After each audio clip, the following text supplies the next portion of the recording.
Wagwan, are you there? What's good? And you know who this is, baby.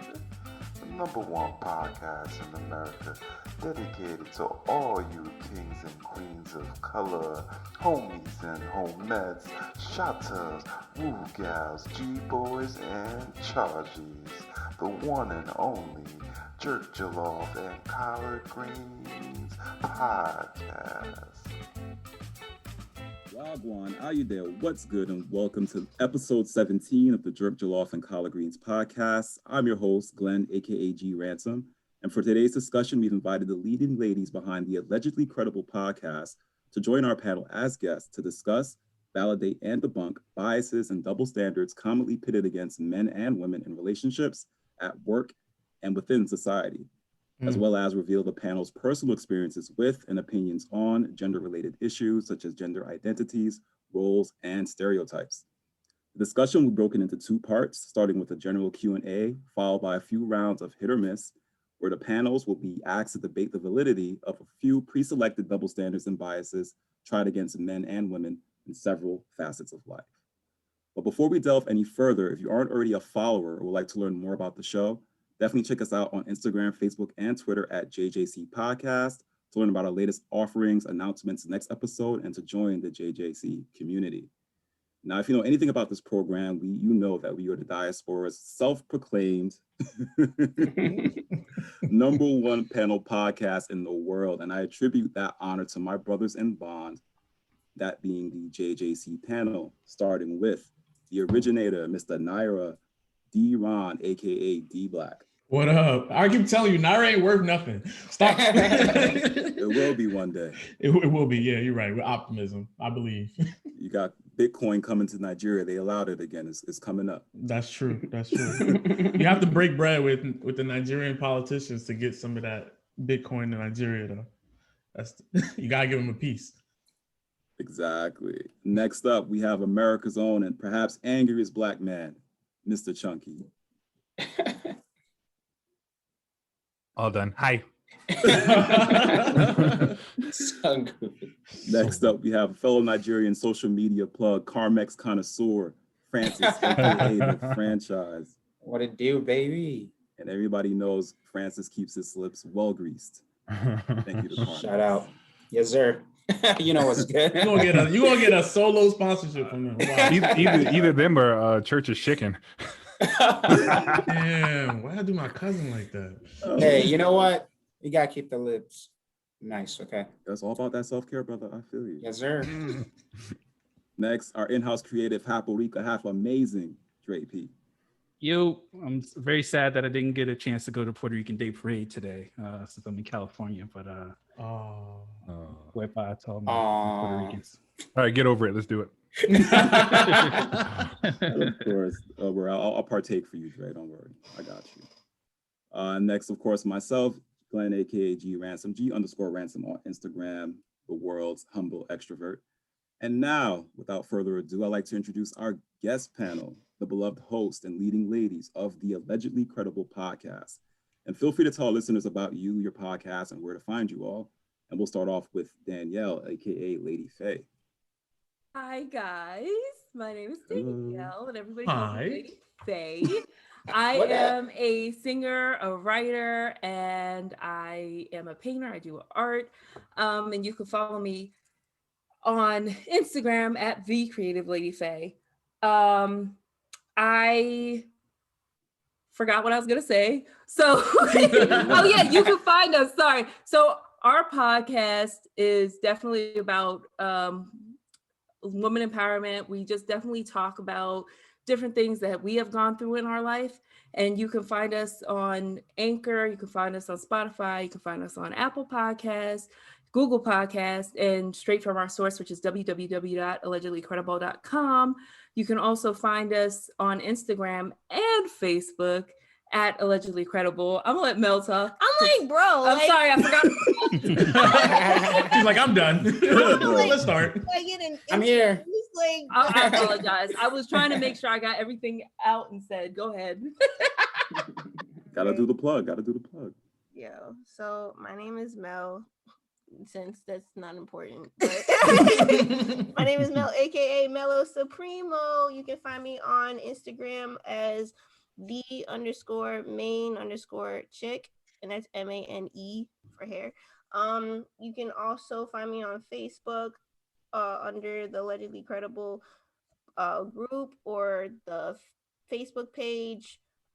Same thing with Danielle said. You can follow us on all the places where podcasts exist, because there's nothing else for me to say because she made that clear. Oh, and the reason why we call ourselves allegedly credible is because we know we don't know shit. We really don't know anything. I know. I mean, we know something. Like, we know what we know, but at the same time, it's just like, you know how you talk with your girlfriends or You just take whatever. it or leave it. You take what you want and you throw it away. That's our motto. Take what you want, throw out the rest, and do what you need to do with it. But we're allegedly credible because we only know but so much, and we don't even try to pretend like we know everything. I am in no way an expert in anything. Yeah.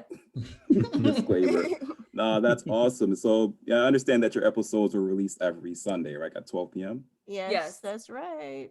And that you ladies also concluded your first season. Yes, we Woo! did. Hey, Yes, congrats. Yo, congrats, y'all. Yes, Oh, it's a 10 Lord. episode season. We're looking forward to season 2 already. We got some Great big ideas. That's fire. Looking forward to it. So, I mean, for our listeners, so they're aware, you ended season 1 with quite a bang, I might say myself. I definitely tuned in that episode, and that episode was speaking on your sexual experiences, first times, traumas, and basically from what I could assess, you ladies definitely enjoy sex quite a bit. Well, I do. I say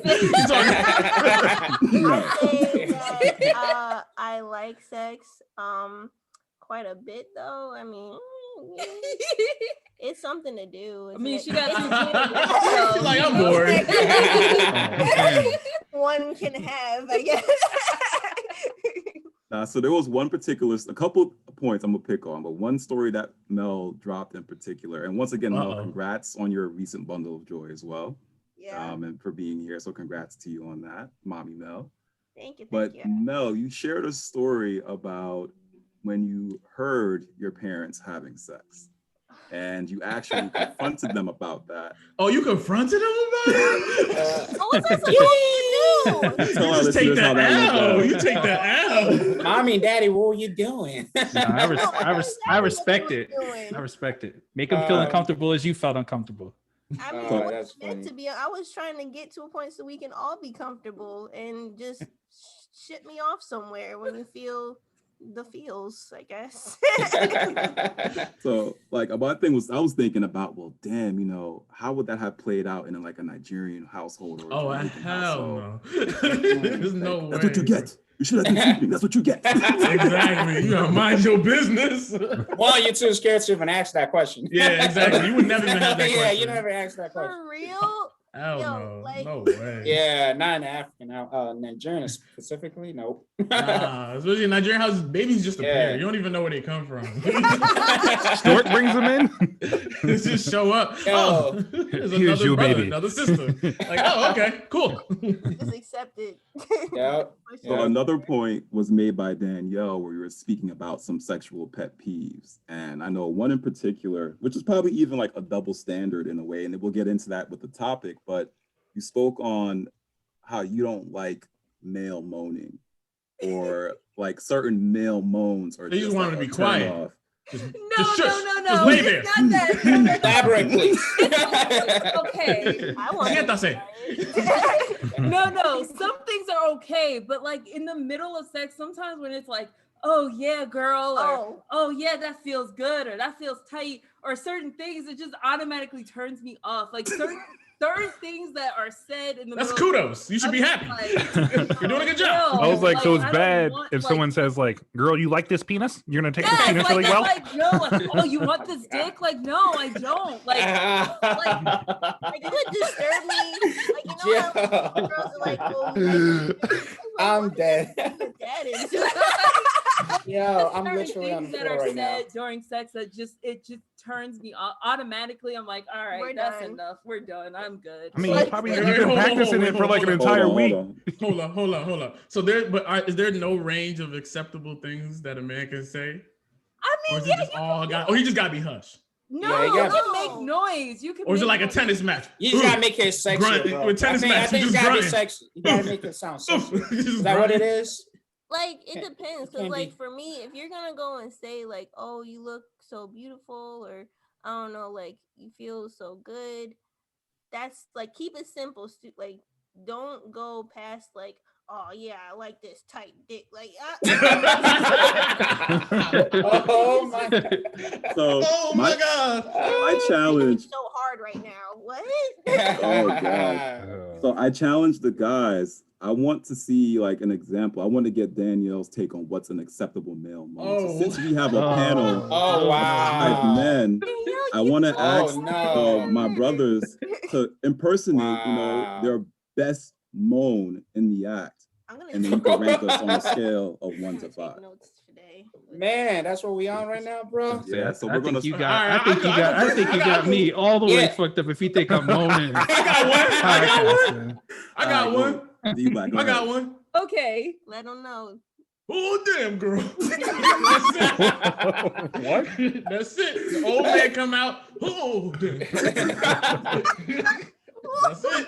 If you've been I'm there, I'm I'd uncomfortable. probably laugh. I'd probably bust out laughing. I don't know. I would Oh ask. my gosh. No, I'm joking. I'm dead quiet, bro. Yo. So Danielle, Mel, what's your take? Is that on a scale of 1 to 5, 5 being acceptable, 1 being turn off? That's like a 2. I would laugh. Wow, that's age discrimination right there. I just know. That's not bad actually. That's age discrimination. I was like 2 on a scale of 1 to 3. That's amazing. like, Average. at the end, right? That's like your moan at the end, like when you're finishing up, right? No, you never know. Sometimes you might just start like well, that. that's his I mid just stroke know bag. that I Okay. would be mental health. I'd just be like, yo, like, do you need to take a break? Like, I need to get some Pedialyte. Hold on. water. Maybe I need some water quick. Hold on. Oh, God. I'm back for Alright, round so 2. Next, Francis, your go. Oh, Represent for come on, Nigeria. bro. Oh man, don't do me. Your best one. Oh man. That's what he'll probably do. Nigerian. We are doing this. Glenn. Your best one, is that it? The Let's see. Yeah, girl. Yeah. Did you see my face like instantly changed? I'll imagine. I mean, the listeners don't see the motions, but he had to animate it too. that was pretty bad. Wow. There's some shit in Wow. life I don't want He to see. actually- I was like, Yeah, you saw the hands. You saw I was like, everything. yeah. He pushed back in his seat. Yeah. Ooh, What's your that would be judges? like, Oh, Sarah gonna kill sorry. you, bro. I'd probably be like, hold up. Like, See, that's why I don't make any noise. That's why I'm See? quiet. Yeah, that's why I'm you gotta be quiet. No, but real talk. I feel like there's no way that you can have a sexy man grown. Like, there's no such thing. Let's hear it from the listeners. No. You can. Yeah. You can. Okay, all right. Wait, let's keep. I can keep going. Let's keep going. Like, All right, so what would you Obviously, rate we Francis? suss at Mo. Francis, I would have definitely rated it like a 3, because I'm not gonna stop, because obviously like you're feeling whatever I got going on, but I'd just be like, like I wouldn't. Don't say it again. Yeah, don't say it. It's definitely on the decline. Like, I'm definitely drying up by each. Oh, God. Yo. I Shout out. Like, I definitely support you in your endeavors, but I appreciate that. You know what? 3 for effort. Thank you. All right, let's go.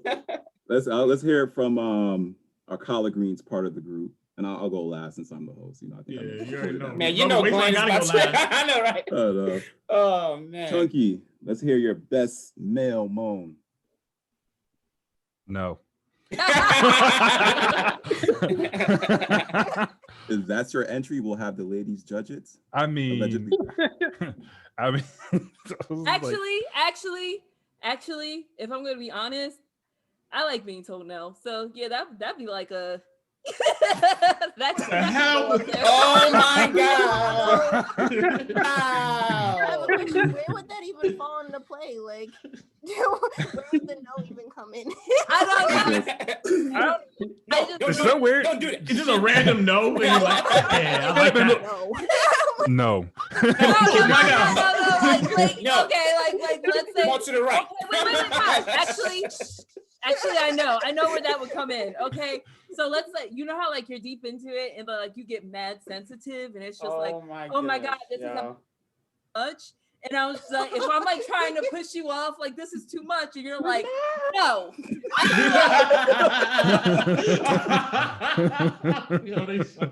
There you go. Glenn, you see what you started, bro? You see what you Oh started? god, Hey, what have you man. done? It's all in love. You know what? I Greg. agree with that. I give that a good solid 8. Oh, jeez. Out of 5? Out of 5? Yo, see the lack Oh of my effort god. gets rewarded. That's crazy. I know. Wow. Oh my I goodness. guess. Don't hate. My wife loves it. It's okay. Okay, that's the highest score so far. Yeah, So we're gonna rate that a 5 then, out of fairness. What the fuck? It's on a scale of 1 to 5. It's not 1 to 5. Oh, shoot. Okay, so then I would have said that that's a 4. Okay. All right, 4. And that makes sense. It's 80%. That works. Whatever. Dre? Nah, I'm not doing that, man. I feel really uncomfortable, man. I feel extremely uncomfortable. And I respect your feeling of uncomfortability, and I give that a 3.5. Yo, effort is not I being respect effort has not Respect. been it's been rewarded here. Stop hating. Not effort. It seems like the American men got it down. So y'all Nigerians need to take notes. Obviously. Yeah, you know what? Just keep it simple. Be true to you. We like to like follow along with we like to do the things that's been asked of us. Okay. I don't. We I don't take what, no, directives. wait. Clear that up.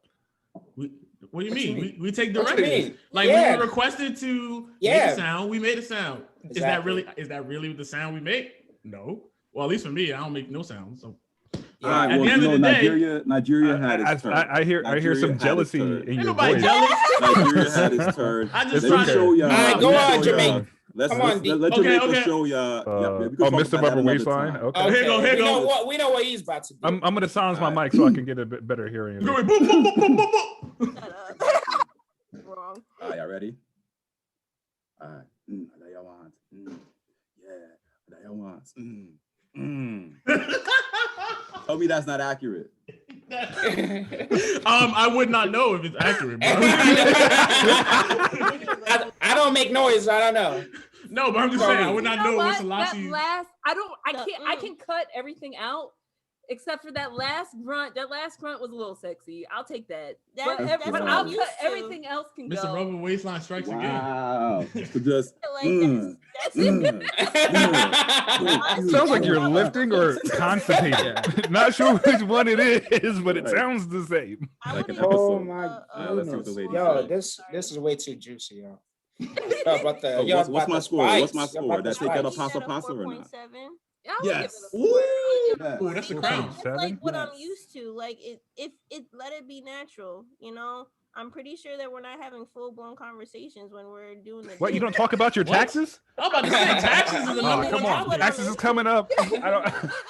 Like if I was like an accountant and just like, yo, you need to really balance your Was check. it the 1098E or whatever? Make sure that's done correctly. You skipped a line. Yo, this is Yeah. cuz we did this all wrong, bro. Yeah, I'm glad my I mom said I she think not listen to these episodes. Based bro. on the scores, so based on the scores, Oh my God. correct me if I'm mistaken, in this episode of Legendary Moaning, Oh. Jamaica Oh wow.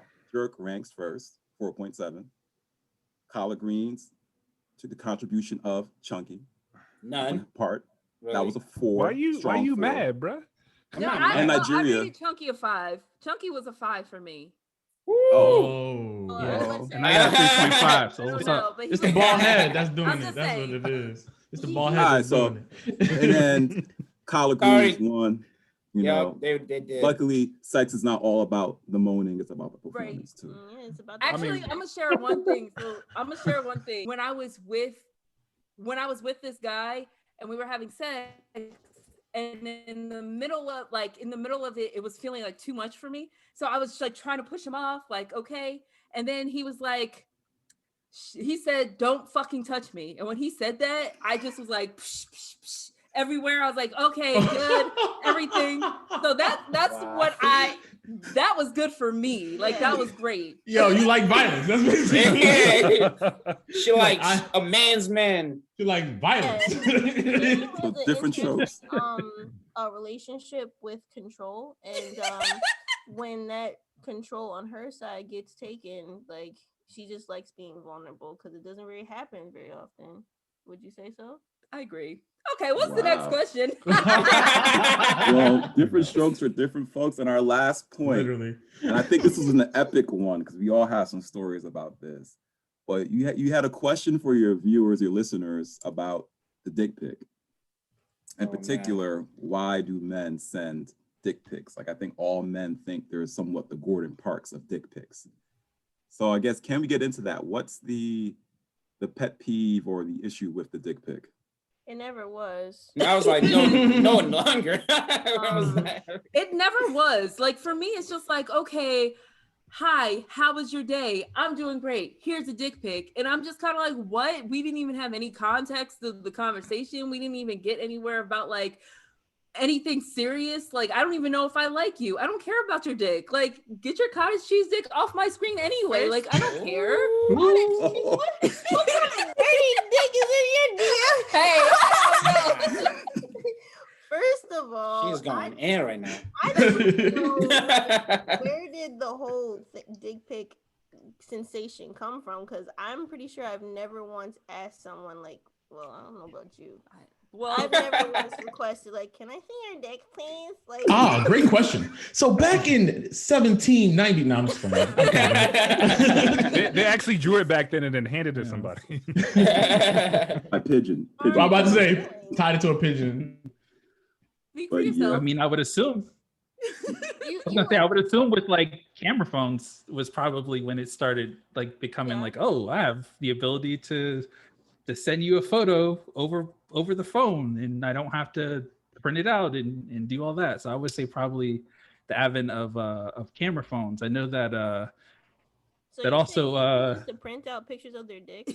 I wouldn't know about that. I've never received any photos of that, but in my head, right? In my head, right? Like, what else? Like, freedom stamps, forever stamp it. No, but I think probably sooner. Though. I think probably sooner. I would guess that people were probably using Polaroids and cameras to, right? Why not, right? Like, I don't think a camera phone is like some guy was like, oh, now I'm gonna do this thing that we've never done before. I'm sure probably since the dawn of time, men draw dicks on things, right? Like, I just feel like it's a weird fascination. Yeah, I think before that, because even when we're doing like professional pictures and stuff, like when they used to do like portraits and stuff, they probably had somebody stand there in a pose. Yeah. And then they was drawing it. Can you imagine? I have a story. You had to chisel someone else's dick out. But wait, let's hear Danielle's take real quick. She had something to add in about that as well. Oh, for dick pics? Yeah. Okay, if I'm dating you and we're together, I do like sexting and stuff. So yeah, you can send me pics. Like, I might ask for one. But if we're not together and we're just starting to talk, I don't want one. I don't want it. Like, let's have more conversation first to see if I even want to see it. But if we're together and I'm seeing you, I'm okay with you sending it to me. I've seen it already. So yeah. Why would you need to be reminded? Because sometimes I'm at work and I want something to brighten up my day or something I know I'm gonna come home to. Like, come on, like, yo, just here's a dick. I mean, a picture of some kittens like doing something funny. Like, I don't need to see your dick. Like, so let's ask the guys real quick. Have you ever sent a dick pic? Yo, I've never done it. But we checked all your instant messages, bro, and everything. You would not have one dick pic. I don't partake in that. Have you ever just taken a picture of your dick? Well, me and my girl in a bed before, but it didn't go nowhere. Then we sat in the bed. It was like, probably we shouldn't. Let's delete that. So that was a college thing, but that was the only one time that did it. I'm gonna go down the line. What about you, Dre? No, I already know the never. answer. I never had the thought to want to do it. Like, I don't know. It never crossed my mind to like, oh, let me You pull the hammer out. Let's take a photo. Let's do a photo shoot real quick. And it just never was my thing. But I know who I can hold accountable to tell the story, and I think this is the time to tell the story. I think this is the perfect time to tell the story that Francis has never heard. Man, yeah. I want to jump to the story. I don't know who's next. I don't know who's next on your list. I mean, we can just answer real quick. I've never sent one. And then now just drop the story, bro. Just let it go. All right. Well, once upon a time. Do we need consent? You don't need consent, bro? Once upon a time. We ain't telling it. No. In the days, I'm not naming any names, but once upon a time in the days of AIM, AOL Instant Messenger, heralded dial-up service, your boy Glenn received a dick pic. Oh my God. And it was by mistake. I'm not gonna say who did it, but I received an attachment. You know, back in those days, you had to click it, you had to download it. How much work for that picture, bro? Pinwheel, like 90%, 100%. And what could it be? I see a bright pink tipped dick. And I was just like, what? Oh, you described it too. Oh man, I was ready for that. Burned into his memory. It wasn't me. It wasn't me. I'll say that. I'm not saying anything. I was going. I'm just like, who, how? But just know I've received and I've sent dick pics. Yes, and they were asked. So it wasn't like, hey, happy Friday. Here's a dick. You know, it was warranted. So Okay. So we got one person left to answer the question. Since I'm not even surprised Glenn sent dick. I mean, we already know. I knew he did.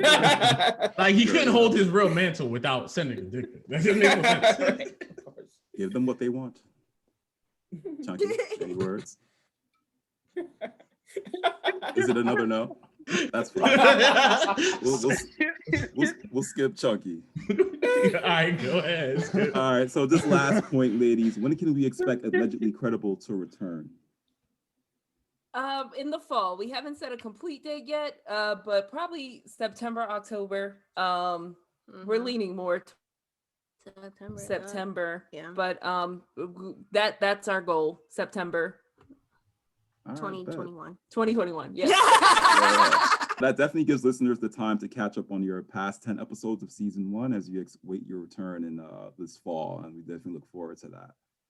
So, yeah, before we jump into our topic, we'd like to dedicate this episode's Rep Your Business Creative and/or Industry Pro to Bloom and Groom Wellness Lounge, located at 1018 Broad Street, Unit 3 in Bloomfield, New Jersey. Pop, that's my home state. Bloom and Groom offers corrective skincare, body treatments, health, and wellness coaching, and a wide array of holistic services available to both men and women. So yes, that means there's no bias. And fellas, trust me, if you really want to step it up with the ladies, you gotta invest in some self-care. A beat-faced, well-groomed beard, and well-groomed nails will take you a long way.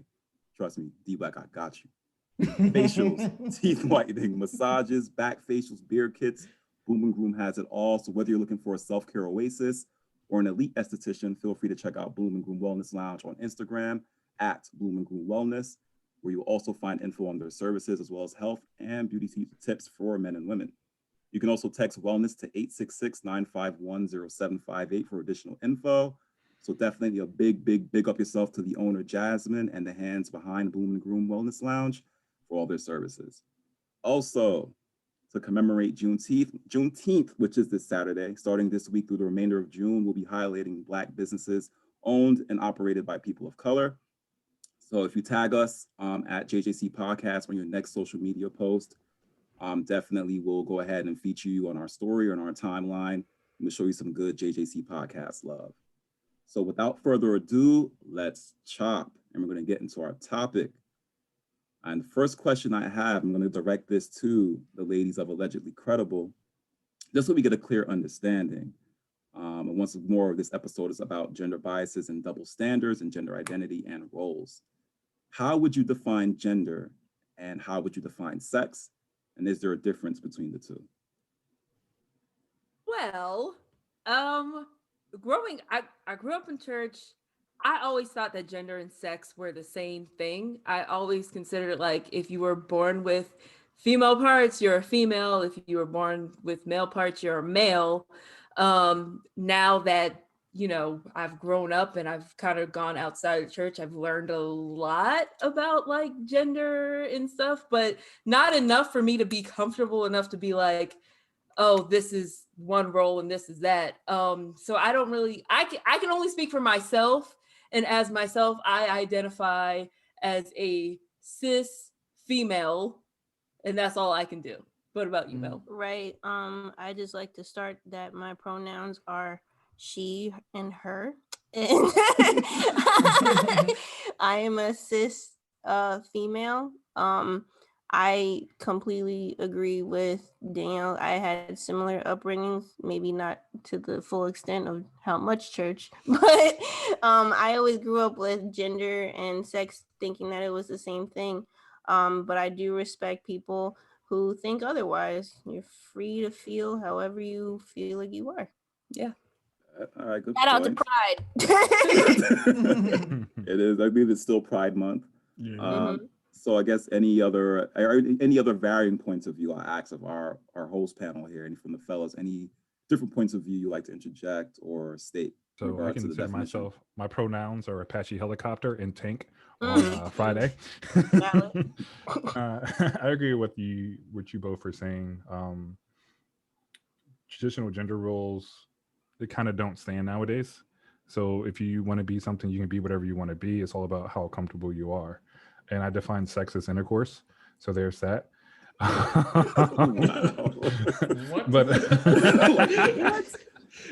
But honestly, do whatever makes you happy. Put down whatever you want to put down. Understand that comes with not consequences, but be aware of what you're doing and how you do it and how other people take it. Because some people are closed-minded, so you will face some level of adversity in that space. But I don't judge. Do what makes you feel good at the end of the day. Doesn't affect my life. So the more happy people we have in the world, the better things are going to be. Yeah. Just to add, I mean, I think very simple to keep it really simple. Just how you tell me what to refer to you as by your name. To me, it's no different than that, right? You want to be referred to with a certain pronoun. That's your right? Why would it be up to me to tell you that you shouldn't be called by that pronoun or that name or whatever? So I think it's just really, I look at it as simple as like when you introduce yourself to someone, you refer to yourself as Danielle. I'm going to call you Danielle, right? It's just it's no different to me. And I think if we were to make it that simple, I think we would have a lot less issues in the world. So I guess I have a question then. And since we have like a lot of religious upbringings and backgrounds, so if someone said, hey, I want you to refer to me as God moving forward, would that be okay? Would it be okay to say, hey, you know what? You want to be called God? I'm going to call you God from this day forward. Is that your name? Like, no, that would have been my first question. Like that. Yeah. You know what? It's actually interesting because my mom had a student named God Allah, and she kind of like had a issue calling him God, whatever. But for me, I was just kind of like, well, that's his name. Like, can you call him something else? Like, what, you gonna call him Bob? Like, so I mean, I guess in a way, I could see where that can be an issue. But if that's their actual name, now if people want to be called that, I might not. I'm horrible at saying people's names anyway, so I'll just might be like, hey there, whatever, and call it like that. But if there's really an issue, I probably won't use the name at all. And I probably won't hang out with you that much if I really did had an issue with your that's name. That's definitely a conversation starter. Yeah, I mean that's just me personally. Yeah. But that's a good question though, because that, I mean, not to be devil's advocate, but we're saying that, basically whatever you decide that you want to be called is what we call you. Mm-hmm. But if you take, the Lord's name and now you make it your own, that's the limitation. So then that means it's not truly whatever you want to be called. I mean, that's not my limitation. I call you God. I call it at the end of the day. It's whatever you want to be called. And that's something you got to deal with, not what I have to wrestle with. That's your name. That's how you want to be. I honor who you are.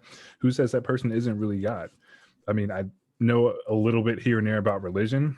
And I know Jesus is supposed to come back at some point. And if that's the person, how can you say that they're not? Right? Okay. So that's my other end of the devil's advocate. let's hear D. What's your definition of, I guess, gender, and how would you define sex? And then we'll break it off to France if he has any different point of view. But how would you define the two? Is there a difference between the two, essentially? I don't know, because I guess I don't know. I feel like the definitions and stuff like that are constantly changing. I still think gender is basically what you identify yourself as, and then I mean, sex is what you're born as. I mean, I think it's just that black and white, you know, for me. But ultimately, you know, I feel like, and I guess that's, I don't know. So you can change your gender because that's what you choose that you want to be identified as. You know, if you go through the process and those different processes to, you know, to, I guess, to change your gender, but I guess you change your sex as well. I'm not gonna act like I really know the world that well, but you know, I'm a free market person. I mean, I feel like, you know, everyone has the ability to do and choose the route that they want to. But I do think, you know, unfortunately, with the world that we live in, there are social consequences that come with every decision we make. You know, okay. And that's it. And Francis, do you have anything to add to that, or are you good? Yeah, no, I think my cousin kind of took out of my mouth. You know, growing up in church too, like for me, I kind of like just knew man, female, man, woman, and just kind of like everything else that comes with it. And just kind of the older I got, you know, interacting with different people from different interest or, you know, stuff like that, or identify as different gender, you know, then you kind of like have to kind of question yourself and really kind of question your belief, because, you know, like being like a core, like, my parents are core super religious, and they just have a very strong feeling towards some of this kind of stuff. And so like for you, it's kind of hard to even detach yourself from those conversations sometimes, because I bet like having this kind of conversation with my parents would be kind of tough, because they see it very black and white. And for us, you know, growing up in a society now, we have to be more open-minded to people's choices, right?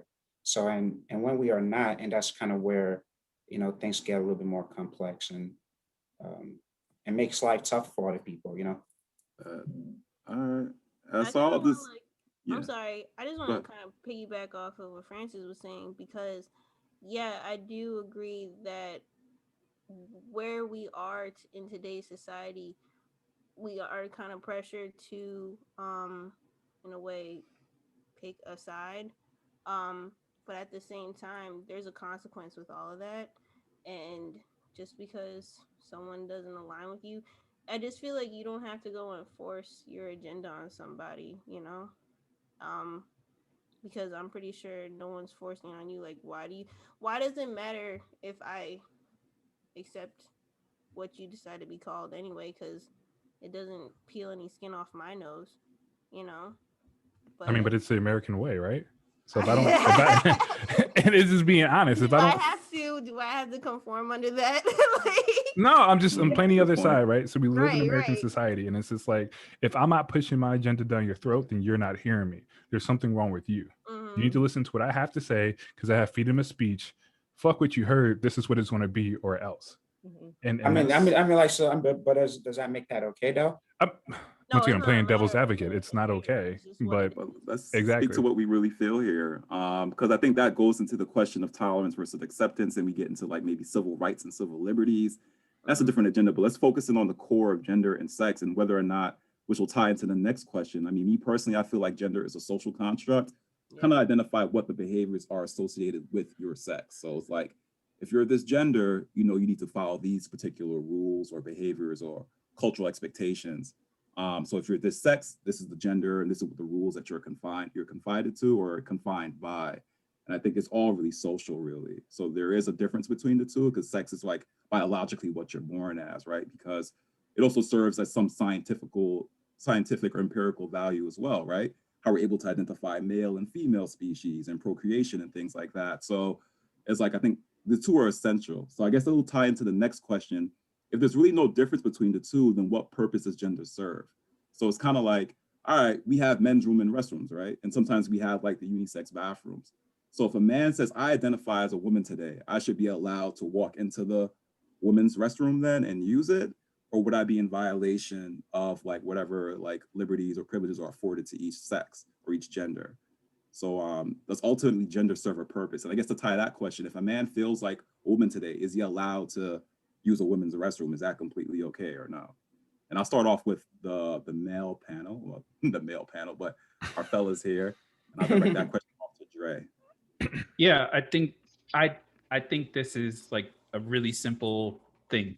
I think the whole bathroom thing, if I'm just like breaking it down to like black and white, I think it probably makes sense that there's some type of rules to try to separate people, right? I'll use my male privilege for a second to be like, anytime I go to a sporting event, I know that my line is going to be a lot shorter to get in and out of the bathroom. So that's, to me, I actually kind of like that there are some type of rules like that. I think in general society, we need rules. And I think that's like a very easy way to kind of do that. Now, if someone wants to use the bathroom because they identify as a woman, they want to use the women's bathroom, I personally don't have an issue with it. I'm not the bathroom police. I think people have these like really, people are going to the bathroom to go to the bathroom 9 times out of 10, right? So to me, like, I think people get so worried about, oh, what's going to happen if we let this person in the bathroom? Like, they're going to use the bathroom, right? I think 9 times out of 10, I won't even go higher than that, even though I just think most people are going to the bathroom to go to the bathroom. I don't really think that there's this worry that someone who's pretending, I'll use quote unquote, pretending to be a woman to go to the bathroom, like, I don't know how much of an issue that is. I know it's a big hot button thing, but I just think most people just want to go to the bathroom and go. The only thing with that is just like, I understand that, okay, it's not the majority. Just because something's not the majority doesn't mean it's not an issue. And if something's not, we should be worried about what happens. That's the thing. We're worried about this one thing happening, so then so basically we're stopping everything from happening because we're worried about this minority of something happening. I don't think we should live our life based off of the minority. That argument could be applied to no one should have guns. You know what I mean? Like it's one of those things, right? Where does that stop? Right? Let's ask. Okay, but then wait a second. Let's ask the ladies then. Like, how comfortable, Danielle and Mel, would you feel if, let's say, a man were to suddenly walk into the women's restroom while you were using it? Definitely raise my eyebrows if I saw a man walk into the girls' bathroom. But you know what? I'd have to flip it because there's been plenty of times that damn line was too damn long. And I was just like, I either needed a chaperone or I just ran in there real quick to go and do my due because I wasn't about to piss on myself in that line. Well, but I mean, we agree that, the world is, different. I mean, men and female interactions in the world are very different. And the consequences, depending on certain situations, are different. So if you went to, well, maybe you agree or disagree. But so I was gonna say, to like, just to be answering the question. Okay. Is it allowed? That just is more so just expect that there's gonna be consequences with whatever decision that you decide to make, and be prepared for that. I'm gonna be honest. I feel like I would not be. I don't know how comfortable I would be with a man in a woman's bathroom. I mean, I have gone in the men's bathroom like because I really had to pee, but like sometimes it's just like there are just some things that I don't know how comfortable I would be. Like if I'm on my menstrual cycle and I'm like in the bathroom or something, I don't know how comfortable I'll be with like a man being in the bathroom. It would be a shock. It would be a shock. My question would be, but what if the person, and again, I want to make sure that like, don't kill me if I'm using the wrong words, but what if someone kind of is woman presenting? I think that's the proper term to use, right? If someone's woman presenting goes into the women's bathroom, right, and maybe at first glance you don't even know that it's a man, right? Then that's not. But if it's like Chunky going into the women's bathroom, why can't I present? Sorry, I'm just. I mean, if it's someone woman presenting, I probably wouldn't even pay attention. Yeah, and I think that's. I probably wouldn't. That's just me personally. Even if a guy was in the bathroom, like I don't know how much I would pay attention unless I'm doing something personal that is like I don't know. But other than that, I don't know if I would pay attention. I'm the type of person, I mind my business, and that's about it. So stick with that, right? Let's say I'll use myself as the example with Dre saying, I come in the bathroom like, yo, I have to pee. For some reason, the men's line is long as shit. I'm not waiting. I'm gonna go in there. I'm gonna go 10 stalls down away from you, pee, wash my hands, and get out. And it's just in and out transaction.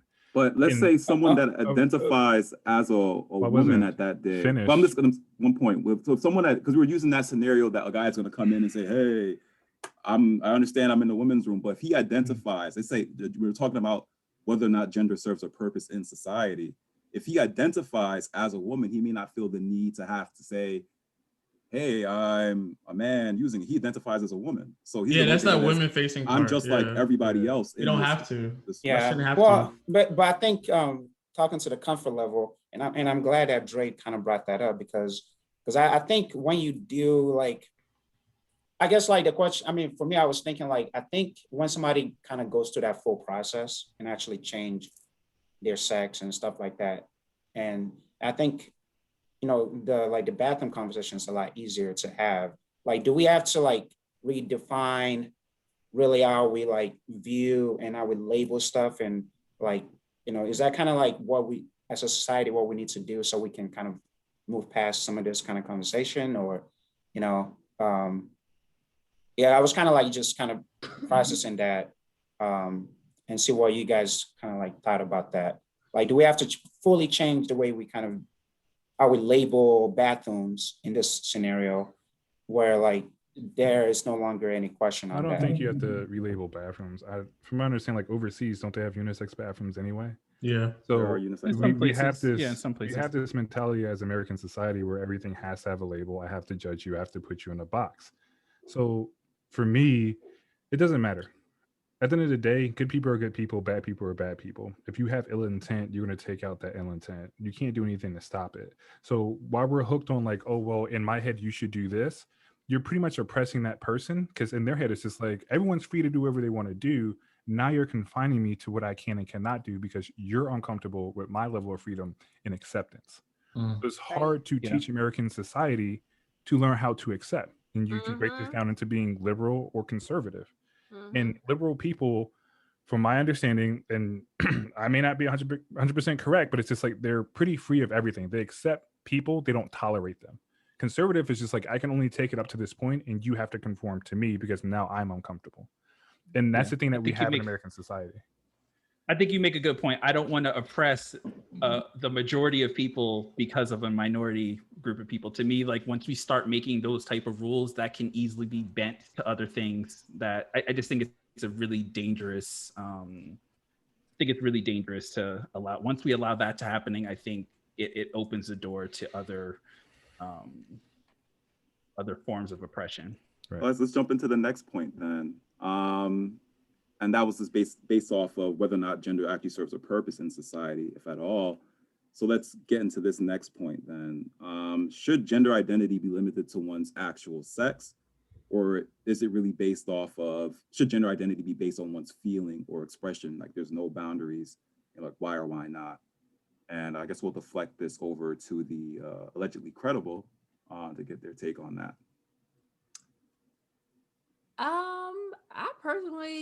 I feel like you can identify as whatever you want to identify. As long as you're not really hurting anybody, I don't see why you want to be able to. That's just me personally. I might not fully understand everything, but I'm not one to even try to force I'm not one to tell you who you are, who you're not supposed to be. I look at people more as individuals than just like what society tells you should be. That's just me personally. Yeah, I was gonna say a lot of these questions, I can only answer these questions by individuality, because if that's how you feel, like you want to be, like I said before, it doesn't affect me in a way that I'm gonna be mad or like it's not gonna affect me. It has nothing to do with me. That's how you wanted to go through life. Okay. My only thing is I don't like it. I'm just gonna say this. I don't like it when, if let's say I don't understand something and I'm asking you questions, I don't like it when it seems like you're just automatically like, you're ignorant, you're this, you're that. But I'm like, I really don't understand. I'm trying to understand. So just let me know. Or if you don't want me to ask questions, then just tell me you don't want me to ask questions. Right. But I'm trying to ask questions so I can understand you on a different level, because I don't understand because I've never had to deal with it. Like, you know what I'm saying? So that's why, that's the only thing I ask. That's and it. I do understand that people that would fight about it, maybe they 9 times out of 10 have a chip on their shoulder. And, you know, maybe they felt like they needed to go and lash out, or I don't know, prove some type of dominance, or I don't know, maybe they just had a bad day, they stubbed their toe on the bed, like, you know. I get it. but that shouldn't fall on you, right? So it's just like, you have a bad day, right. you shouldn't be oppressed by someone else's feelings. No, if you want to throw down, like, I'm all for it, let's just throw down and have a beer later. But if I'm having a bad moment, or it's just like being Black, right? So if someone asks me, what is the Black experience? Like, I don't want to tell you about it, I want to talk to you. It's just like, how does it make the situation better? It's causing more divisiveness between me and a couple other people. So it's like, yeah, I'm sick of telling the story, but the more I tell the story, the better it becomes, the more aware you become, the more of a connection that we can have, and you'll be more accepting of other people who are similar to me. So it's a lot of onus on that individual, but that's part of the, I guess, the social consequence we were talking about, and this is more so a positive consequence than a negative one. Yeah, I guess you could say a part of that problem is too, is like, and I'll let you, Dre, I'll let you get your point, but how often are these conversations actually being had? Because like, on another end, you have people that have their values and what they believe in, and then you have people that have their values and what they believe in. So at what point does one person's values kind of trump what another person feels? Like, freedom versus freedom. Aren't all of our feelings essentially somewhat valid? So let's say that, all right, and this will be one of the next questions we get into, whether or not, you know, children should be able to identify as whatever gender they feel to, despite sex. But if I know that I understand through gender roles and identity, boys are supposed to do this, and my son was born male, he's supposed to do this, why would I be wrong for imposing a certain set of standards and values that I believe in upon my son? Because that's what I expect him to do as a male, as opposed to another family that may be fluid with theirs. Like, you know what, you can identify as whatever you want to identify as. So I guess, why is the issue that both ideals can't coexist equally? Like, why is it always, okay, you got to accept us, but we can't accept yours? Like, I kind of feel like there's a little bit of that barrier there as well.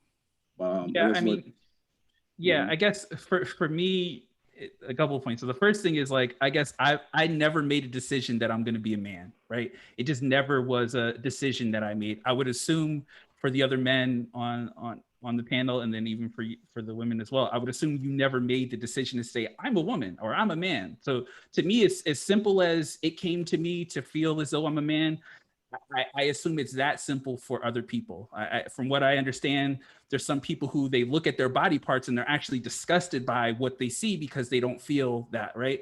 So, but to me, everything I've ever felt has been natural in my body, or how I felt or whatever. So to me, it's that simple. And I think it's really just all about respect. I think sometimes people get on this thing where it's like, well, I don't want to change my opinion because of whatever reasons I have, fuck your opinion. But it's just like, it's just a respect thing, right? Someone wants to be called something, you call them that. Like, it's just about respect. Same thing with your children, right? If you're, again, I don't have children, but I would assume that if your son, Glenn, wants to, or your soon to be son, right, wants to not do something that you want him to do, you're not going to make him do it, right? So to me, it's just like that simple. Like, yeah, you can try to introduce all these things to your son, but if he doesn't want to do it, you're not going to make him do it. And I think as long as that's the stance, then I think that's cool, right? There's nothing wrong with you introducing it, but it's just like, you can't make a child do something just because of them being quote unquote a boy or a girl. Like, I think that's just like a really dangerous thing. But as long as it's like a respect thing, I think it's just as simple as respect to me. I think sometimes we make it like way more complicated. You don't have to agree, but you have to respect people at the end of the day. I think that's the biggest thing for me. It's all about. Dre. Okay. Yeah. Go ahead, cuz. Oh, okay. So basically, I agree with you on the premise of respect and all that. And, obviously, how you want to be identified is how you want to be identified. But the thing is just that sometimes it's just like, I feel like it's not that simple, because now if your beliefs now start to infringe into my house, into my space. Like I have my own kids. I don't have kids. I'm joking, but like I'll have my own kids. I'll have my own world, and these are the rules and how I govern my house. Like I'm not like whatever rules you establish, but then someone else can say, hey, if he wants to be called so and so, you should allow him to be called so and so. This is not your house. This is not your domain. You don't have control here. So then that's what I'm saying. There is a black man, but as a black man, you understand that it doesn't matter what someone else believes or how there's certain things that you don't want to be called, right? There's certain things you don't want to be referred to, right? It's like, to me, it's just like, to me, I feel like as people of color, we have the cheat code when it should be the cheat code when it comes to this, because we understand as marginalized people what it feels like to not be respected or to not have a voice or to, so to me, it's like, I don't understand how some people make it so difficult, especially people of color make it so difficult. To me, it's so simple. Like you understand how it is to be, being discriminated against, right? To me, it's no different, right? A white family can tell you that, well, we call black people whatever, right? We call black people this in my family. That's how I was growing up. That doesn't mean it's okay. Yeah, right? But if like you're not seeing it, but that's what I'm saying. If it's it's not in the sense of like trying to identify it as discrimination. Like this is my, again, not saying this is how I believe or whatever. I'm just speaking, prophetically. But think if you control your house, you control your space, and you identify like, my kids, I want you to act this way. Like you have parameters on what you want for your kids. I mean, just like, I mean, like Nigerian, prime example, Nigerian parents, like when you want to go to, grow up, you either want to be, you have to become a lawyer, you have to become a doctor, or engineer. Like that's it. Like they have a preconceived notion on what they expect their kids to be. Obviously, when the kids deviate from that, they get upset, they feel some kind of way. But it's still their house, it's still their rules, it's still the guidelines that they've set for their house. And that's the part I'm saying is like, at what point does somebody else's perception of the world overtake yours in your own space? I mean, Francis. I was gonna say, so I have 2 points. So I was gonna say, I think we have to, there could be multiple different beliefs, right? Because I think if you grew up in a church, you have the right to believe what you believe. And on the other side of that, we have this new belief, and people should also be able to have those beliefs without us kind of, having to overcome one view over the other, right? I think we could coexist in this world and kind of respect each other's view. But like, and the other question I was gonna ask Dre is regarding feelings. And I was kind of struggling with this. We're talking about like gender, identity and based on feelings, right? And the question I was gonna have is, I'm not sure if you can even answer this, but do you feel it, or are you born with those kind of like gender identity stuff? Because are you born with it, or do you learn it as you, based on the societal, images that you see in the, in media and stuff like that? Philosophical question, right? Yeah. Hey, so before you answer, I want to hear what Daniel and wait 1 second though. Let Dre get his point in, and then we'll jump into that, because the next question will actually be whether or not children should be allowed to express. And then we'll jump into the feelings point, that they should be able to identify what gender they want to be identified as. So go ahead, Dre, real quick, if you could jump on Francis's question, if you like. I think it's probably a combination of both, right? I think it's probably a combination of society as well as the whatever urge or, whatever, right? Like when I was in, second grade, I had a girlfriend, quote unquote, right? Like, no, I don't think anyone told me to have a girlfriend. I'm sure they were probably telling me not, like, you shouldn't be having a girlfriend, right? And so I think it's probably a combination of those two things, but I would say that it's not up to me to say if someone's feeling is valid or not. And I think sometimes people unintentionally do that without realizing it. Okay. All right, so let's jump into the next question, and thank you everyone for your points. We'll jump over to Danielle and Mel on this one. Despite sex, in your opinion, do you feel children should be allowed to express which gender they want to be identified as? Why or why not? All right. I'm gonna go first, because we were actually, I think about this often, because I I would be lying to you if I said, "Oh, I wouldn't have a problem at all," or whatever. I think I would struggle with this personally. I feel like if my child did eventually tell me like they wanted to be called something other than like what they were born as, I feel like I would struggle with it, but I would try to learn my best to accept it. Hey, mommy, like if there are cars I'm really interested in this that are typical quote unquote boy things, I wouldn't care. Or if it's my son who's like, oh, I would like to take a dance class, or I would like to do something that's like more like learning how to cook or something like that, I'd be like, okay. But when it comes to like makeup, I don't know how comfortable I would be with my son wearing makeup or something like that. I don't know. That's a line that I would feel a little uncomfortable with. So not that I think it would take me a minute. I would have to really try hard, but there are certain things that it would be a struggle for me. I'm not even gonna lie to you about that. It would be a struggle for me, but I would try very much so to be like, I'm going to love you no matter what. But for me, I don't even want to think about it most of the time. Like, to be honest, if I'm just being honest.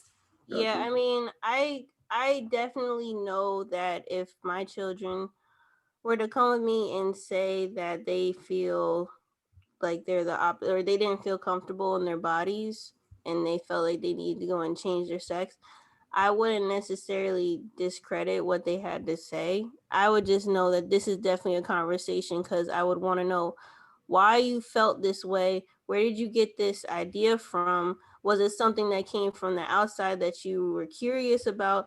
And we would just have to go and figure it out together and not make some type of rush decision like, hey mom, whoops, hey mom, I feel like being called Joe today when I have a baby girl. Like, I'd be like, okay, where did this come from? And I'm not gonna judge you about it. I'm not gonna shame you about it. I just want to know if you know exactly what you're talking about at the end of the day. Because especially since you're a child, you don't know the full extent.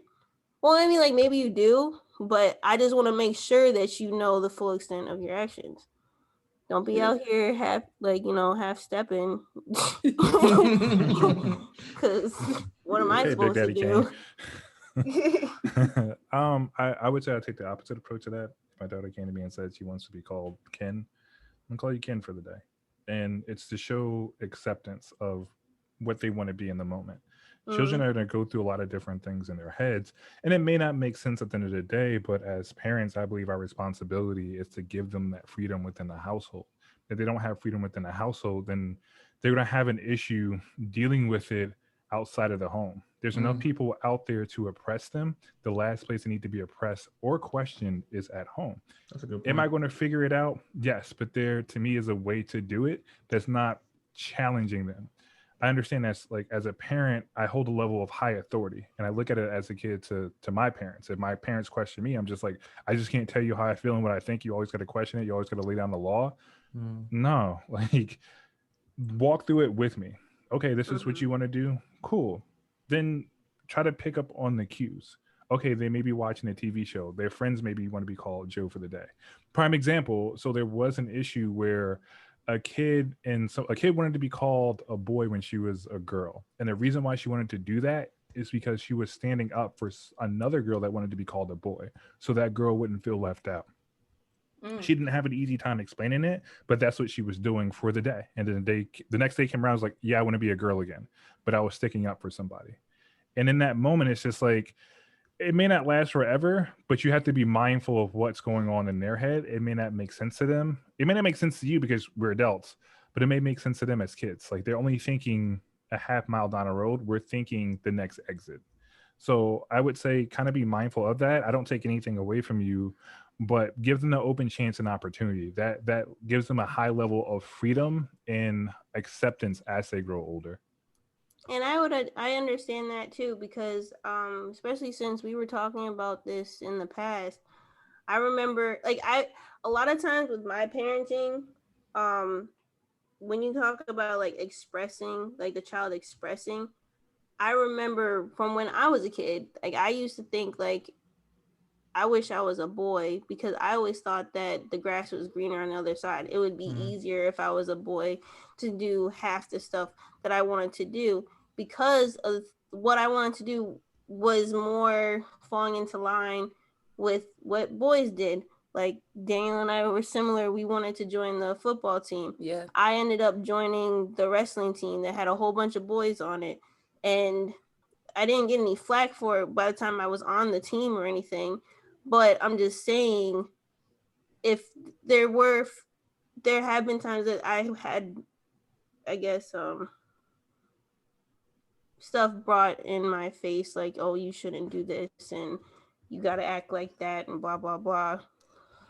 So yeah, I agree with that because like I said, there are times like Mel said, thinking back on it, when I was younger, I grew up with two brothers and I wanted to be like them. And that's why I was like, man, I wish I was a boy. But then once I got more comfortable with myself, I like who I am. So you're right in terms of sometimes it might just be like a one day thing and just kind of like walking through it. So I can use a good point. I'm glad that you said that. That gave me a different perspective. Definitely. And that's why I said with my explanation, I wouldn't shoot. It's all good. That's why I said with my explanation, I wouldn't judge them or make them feel some type of way with what they were saying. It would just be more so if it was a one day thing or if it was a forever thing, it doesn't have to be right then and there to completion that I wouldn't judge and I wouldn't make you feel some type of way. It would just be more so we had a type of relationship that we can openly share how we feel and you feel comfortable sharing that little speck with me. Gotcha. So I guess let me interject real quickly then. I was going to say, hold up real quick, because I'm going to charge him for that advice. One point. So I think we were under the impression that, and even from Chunky's point that, okay, my daughter wanted to be called Ken for a day, then it's permitted. But the thing that I see with it is just that basically there's the struggle that comes in place when, let's say it's no longer just a day, it's years later, and your son wants to be called, or your daughter wants to be called Ken and be treated as a boy, but you can't explain why, Ken now has a menstrual cycle, why Ken is developing breast, why Ken has certain hormones that other boys don't have. So it's no longer just like a one day thing. And now we're imparting, in my opinion, it's like you're imparting the struggle of understanding to the child, which is essentially going to make their life a little bit harder. So at what point does that level of support now get strained? Or it's just like, well, guess what? I'm sorry to tell you, I've been calling you Ken all this time, but in reality, you were born a girl. So this is why you're not going through the same experience. This is why you can't enter the boys' room, when you're at school or at any other public institution. This is why you're developing breasts. This is why you look different from everyone else. So in a way, aren't we also introducing, in a way, more struggle to the children rather than just being upfront with them and saying, hey, this is what you were born as, and these are the roles attributed with your sex? So it's a sensitivity thing. And first of all, to Danielle Mel, the advice that I gave you, I'm about to charge you for. I want 1 oatmeal raisin cookie and 2 glasses of chocolate milk. So you're not going to get away scot-free with that. The other thing is just that it's part of parenting. You're going to struggle with your child no matter what. You're going to tell your child Santa Claus isn't real. Everyone else in the school is going to believe in Santa Claus. That's where you have to break it or they're going to learn it themselves. That's my responsibility as a parent.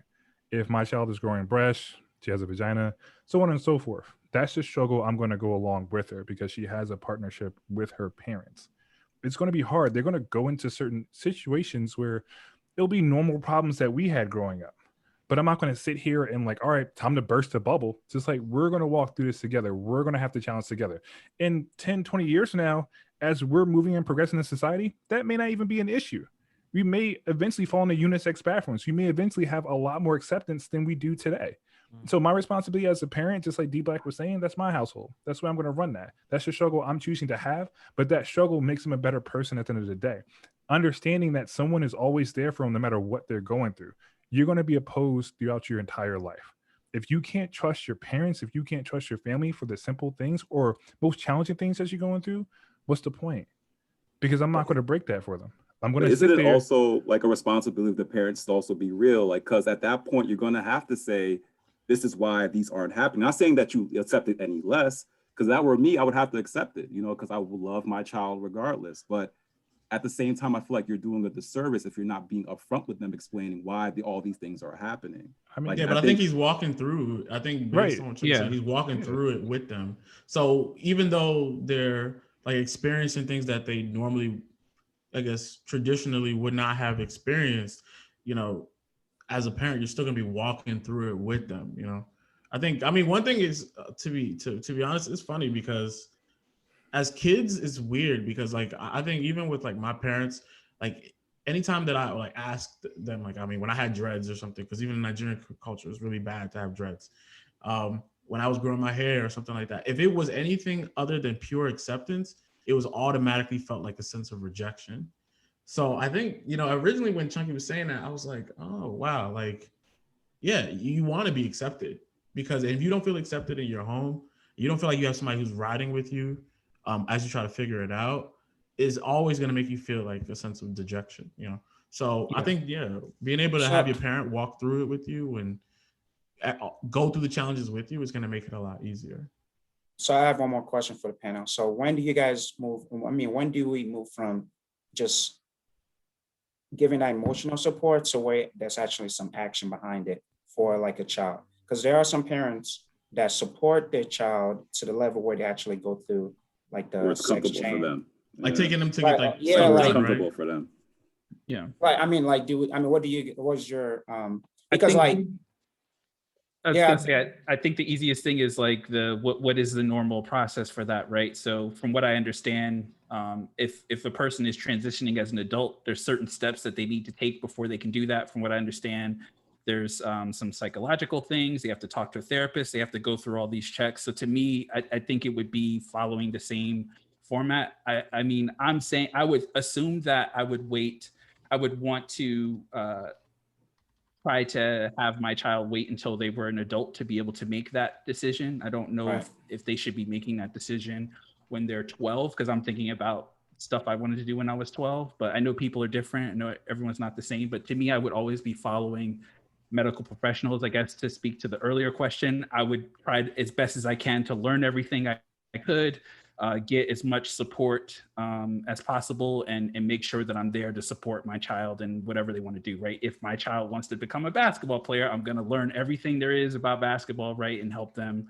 So to me, this is like no different. As far as to Glenn, your point, I think we should be talking to children about their bodies and things like that anyway. So to me, it shouldn't be that much more of a different conversation, because you should already be talking to your kid about like the changes to their body and that kind of stuff. It's just that you're going to have to do extra work, so to speak, right? Extra work, quote unquote, because you're going to have to then say, but to me, I think as a parent, it's your job to prepare your children for life, right? So to me, it's your job to make sure that they're not going to be confused about things, right? At least to the best of your ability, right? They need to know that you support them 100%. It makes me think of like Dwayne Wade. Yeah, it makes me think of like Dwayne Wade, who, you know, he was really vocal about, you know, his daughter Zaya, and how at first he was like, I don't know what to do. Like, this is so confusing to me or whatever. But, you know, like, to me, it's just that that simple. I think also we don't give kids like enough credit. Like, I think sometimes we're like, oh, they don't know what they're talking about or whatever, but like maybe they do, right? Like, you know, I don't know. I think sometimes we're like, we give this like blanket statement that like kids are they're idiots, that they don't know what they're doing. Yeah, they're idiots, and like that's not always the case. But I guess I'll use the Dwayne Wade example at this one point. Isn't it a possibility that him being a public figure, a celebrity, there's an expectation that he's supposed to be accepting of whatever his son decides to be? Because if that is the case, is it then genuine? Is it because, you know what, I'm a ball player, this could hurt my career, this could hurt my family, I may not like it, but guess what, I gotta accept it. No different from when corporations were starting to hire Black people during, you know, the protests and Black Lives Matter. They didn't support us, but they had to. Let's go support those blacks because if we don't, it's going to be an issue. That's a good point. Are we now? Yeah. Yeah, I was gonna say my thing is I never try to like identify if someone's being genuine or not. From the outside, it looks like he's 100% genuine. It looks like they've all supported Zaya, and so to me, whether he was a celebrity or not, I would like to think that he would have done that no matter what. But I don't know if it's, to me, I don't understand. I don't care what the reasoning why he did it. To me, if Zaya feels supported by her parents, then to me that's all that matters. To me, I'm not one of those like I don't care why you're doing it as long as you're doing the right thing. That's to me what you're doing is more important than why in those type of things. Right. I think Danielle had a point, or Mel. Yeah. It could very well be like a publicity stunt for all we know, and I understand where Dre's coming from. Like we don't know these people on a personal level at the end of the day, so to kind of like assume that they are like the average Joe is, you could assume that, and you could be making an ass out of yourself. So who knows? Like it's kind of hard to speak on that because we don't know them personally, Yeah, I mean, to be honest, like this conversation, for me, it's so easy for me to disconnect and detach from things that doesn't affect me personally. And like this conversation kind of make me like put myself in that conversation. Like, okay, if I have a son or a daughter and it came up and they brought up this conversation to me, how would I feel? Even though I said, I'm open, people have the will to choose. I'm always kind of like have that mentality, but like now it's actually touching me. You don't know until you're in it. Yeah, you don't really know until you're in it. And my first initial reaction was, oh my God, I'll freak out. I don't know what to do. I'm definitely don't know, like, in my initial thought is, okay, I mean, like everybody else said, we want to love your kids as much as possible and support them. But as far as like, I'm definitely gonna like trying to wait it out, like through their younger age, and let them make that decision. Like, I'm gonna wait it out. That's kind of like I was not. Hey, real talk. I was kind of thinking about it. So how would I handle this? Like I'm gonna support them in whatever way, but as far as like any like gender change and stuff like that, I'm gonna let them make that decision when they're old enough. So, yo, cuz, are you basically saying every time it's gonna be like, oh, like, nope, yo, Dad, I want to talk about this tomorrow. Tomorrow sounds good. No. I'm just saying like tomorrow. I would support in whatever capacity I can, but if the question comes up, like, can I go through like a sex change? I'm not sure. I think my advice would be, at least for me, speaking for myself, would be to wait for them to be old enough to make that decision for themselves. I'm not sure if I can and sign up on it for myself. I'm not sure. Like I said, I'm not in it. I'm just speaking as I am now. I think it will change when you're in it. Like it's weird, like not being a parent to being a parent, like things start to slowly shift and your ideas about certain things change. I think you have a very valid point. It's just that you're saying waiting it out, but what I'm hearing is just that you're actually taking the time for it to actually mature and develop, to ensure that this decision that they're going to make, being that it's a life-altering decision, you're making sure that they're confident in the decision more so than you making that decision. They're saying like, Dad, why the fuck did you let me do this? And then it becomes your fault. Exactly. That's why I asked that question early. Like, what age do you decide to go like for kids? What age do you decide when to make that change, like 18. sex change, stuff like 18. That? When they're old enough, when they're adults.